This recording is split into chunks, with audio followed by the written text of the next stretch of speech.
welcome to this deck tech. This is Dimir Midrange, the standard deck tech. Let me just take the camera off.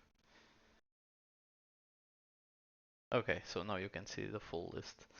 Um, so this is post rotation after the release of Bloomburrow. I had this deck basically all of it. I crafted, just ran for uh, testing purposes. I came up with these numbers uh, today. I was testing a bit with the deck yesterday and talking with people.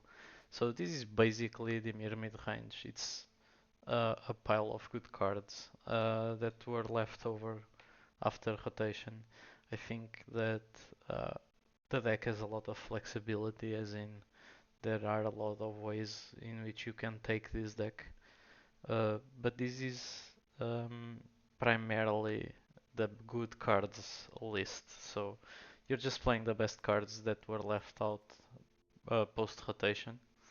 So you're running cut down to remove small creatures, then you can have access to Bitter Triumph and go further throat as your removal for bigger creatures. You have sacrifice effects on Lilian of the Veil. You can also run Sheoldred's Edict, it's a decent card, it can make the deck. Um, then you're running the best creatures you have access to. So you have Spyglass Siren, Fairy Mastermind, Deep Cavern Bat. I have one Subterranean Schooner. But it's not a must, I'd say. I like it because it resists wrath effects, but there are other options for 2 drops also. Let me just fetch a few. I had some notes here. So you can also run Malcolm. It's a pirate which is also pretty decent. Lazav from Karlov Manor is also pretty good. Um, there are a couple of 2 drops that people are running. There's a lot of them you can use. Then I have Phantom Interference, which is actually a 2 drop too, because you never cast it for 1. This is basically to replace the previous counter from Capenna, which I don't remember the name right now. But basically we are running this to replace that. 3 drops, you have the best in the format. You have Tishana Steinbinder, which was previously on the sideboard. Now you can play it mainboard and you will find uses for it.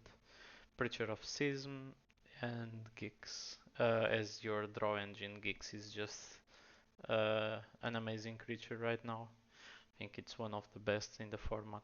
Um, then you have Sheoldred, you can run 2 to 4. Most people are running 2. I decided to run 3 just because I like the card a lot. Then I have Hostile Investigator. Then on 5 drops I have Alkalots, but I think you can also run Idetsugu and Kairi. I think it's a good card. But the lists that run Idetsugu and Kairi usually have 7 drops, like Bridge the Multiverse and Phyrexian Flesh Gorger, which you can also cast for 3. But the fact that the mana cost on the card is 7 makes it a good target for Idetsugu and Kairi shenanigans. Um, yeah, the list is basically this. Then the lands that stayed are Darkslick Shores and Underground River. You have access to Restless Reef and Undercity Sewers. Mirrex is just a good mana sink late game. Fabled Passage is actually a new card that came out with Bloomburrow. I'm running 2, it's just so you can dry up the deck later on. For the sideboard, I have the rest of the cut down playset. I have 2 duresses, 2 strokes, 2 negates. It's just a generalist answers against domain and aggro. You have 2 Ertai. I have Ran against. I think the card is really good against graveyard shenanigans, but also against aggro in general, because you can use the hats to block other creatures and then get more hats. It just escalates pretty well. Then you have a third edition Astide Binder in some matchups that you need it most. And I have a 3 steps ahead just to round up the list, but it could be anything really.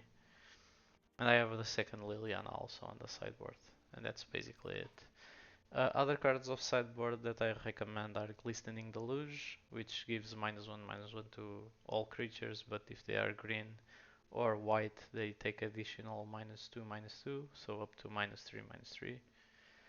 Um, but yeah, that's the deck. Um, I think this is been pushing some results right now on the post-rotation scene. But the format is still very new, obviously. There are a bunch of cool new cards in Bloomburrow that I'm not playing right now because I don't have access to yet, but I've been playing against some prowess decks that are doing pretty well.